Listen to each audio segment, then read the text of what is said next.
Hey everybody, what's up and welcome back to today's video guys. And today guys, I'm going to go ahead and be showing you how to go ahead and see your future self in FaceApp. This is a very simple thing to do, so make sure to watch us clicking this video to the very end, follow my steps correctly, so you can make sure this works the same for you and you can do this yourself. But yeah guys, so let's get straight into it. So the first thing we want to do is to go ahead and open up the official FaceApp application if you have not already. So if you do not already have it downloaded, what you want to do is go ahead and open up the App Store on your mobile phone. Open up the App Store, search for FaceApp, find the application and install it.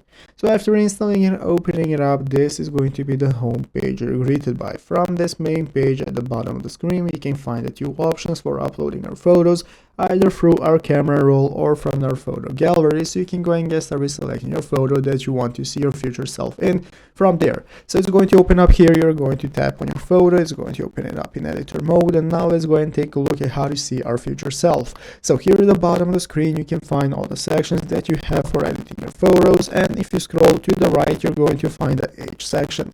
So once you find age, this is from where we can get started using the age filters to see how we are going to go ahead and look in the future. So if you scroll to the right a bit, you're going to find the old options right here. Alongside old, you also have the young section if you want to see how you looked before, but you can click on old to see yourself as an old man. And if you want to apply this filter, just click the save option top right corner, save the image to your device, and that's how it's done.